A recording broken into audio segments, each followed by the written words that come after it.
Assalamualaikum warahmatullahi wabarakatuh. Perkenalkan, saya Novika Nurfadilah, SPD, dari PAI K2, kelas 16.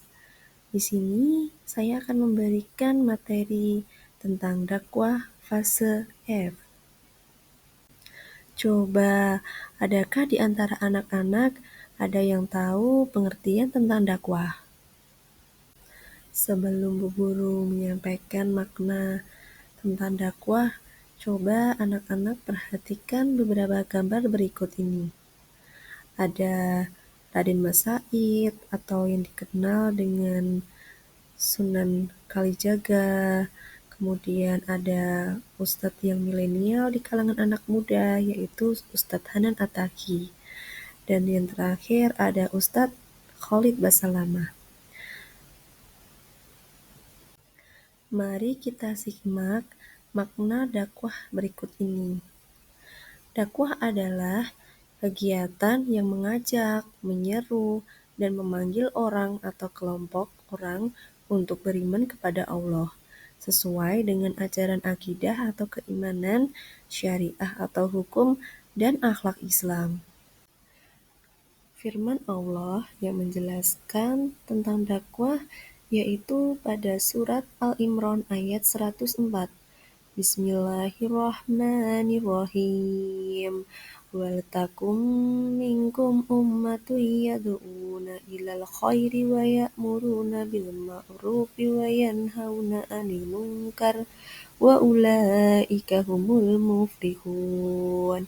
Artinya, dan hendaklah di antara kamu ada segolongan orang yang menyeru kepada kebajikan, menyuruh berbuat yang ma'ruf, dan mencegah dari yang mungkar, dan mereka itulah orang-orang yang beruntung.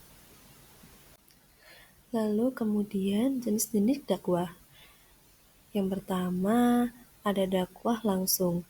Dakwah langsung adalah proses menyampaikan ajaran Islam secara langsung kepada individu atau kelompok masyarakat, baik melalui kontak pribadi, pertemuan, atau ceramah. Yang kedua, dakwah melalui media, yaitu proses menyampaikan aturan Islam melalui media massa, seperti televisi, radio, surat kabar, dan internet. Ketiga, dakwah melalui pendidikan, proses menyebarluaskan ajaran Islam melalui pendidikan formal, misalnya seperti di sekolah, madrasah, kursus, dan program-program dakwah. Yang keempat, ada dakwah amar ma'ruf nahi mungkar, yaitu proses menyampaikan ajaran Islam melalui amar ma'ruf nahi mungkar dengan cara mengajak manusia untuk melakukan perbuatan yang baik dan mencegah pada perbuatan yang buruk. Yang terakhir, yaitu ada dakwah melalui aksi sosial, yaitu cara menyampaikan ajaran Islam melalui aksi sosial yang bertujuan untuk meningkatkan kesejahteraan sosial masyarakat. Etika dalam berdakwah. Dakwah dilaksanakan dengan hikmah, yaitu ucapan yang jelas, tegas, dan sikap yang bijaksana. Dakwah harus dilakukan dengan nasihat yang baik, tanpa kekerasan, dan edukatif. Maksudnya adalah memberikan pengajaran bermakna yang baik.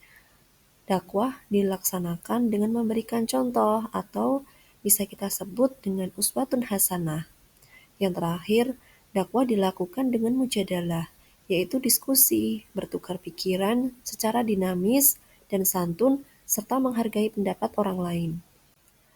Tujuan dakwah adalah sebagai berikut. Wujud kebahagiaan yang diridhoi oleh Allah, mengajak untuk menaati, mengikuti ajaran agama Islam, menyelesaikan problematika umat, membentuk masyarakat Islami, mendorong masyarakat untuk mengikuti petunjuk yang diketahui kebenarannya, melarang perbuatan yang buruk agar mendapatkan kebahagiaan dunia dan akhirat. Yang terakhir, memperkenalkan dan memberi pemahaman mengenai hakikat Islam, menjaga umat agar selalu memegang nilai kemanusiaan berbasis Al-Quran dan Al-Hadis. Berikut jenis-jenis dakwah. Yang pertama, ada dakwah perorangan atau dikenal dengan dakwah fardiyah. yaitu dakwah yang dilakukan oleh seorang dai atau pendakwah dengan penerima dakwah yang hanya perorangan saja. Yang kedua, ada dakwah ammah. Dakwah yang dilaksanakan oleh seseorang dengan media melalui lisan dan ditujukan oleh banyak orang dengan maksud untuk menanamkan pengaruh pada sekelompok orang tersebut. Yang ketiga, ada dakwah bilisan. Dakwah ini menyampaikan informasi dengan pesan melalui lisan, yaitu dengan komunikasi secara langsung antara subjek serta objek dakwah. Yang keempat, ada dakwah dengan amal.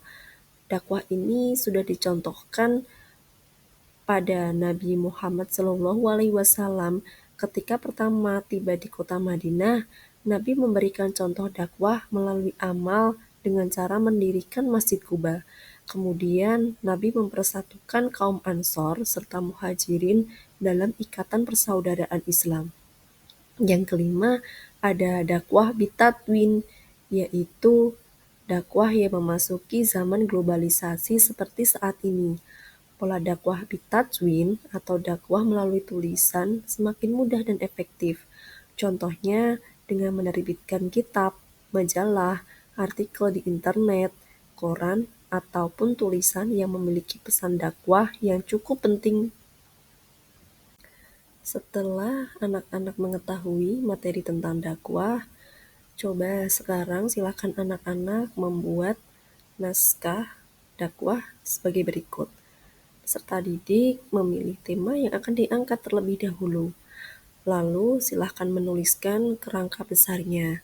Setelah itu, silakan anak-anak memahami dan menghafalkan teks dakwah tersebut.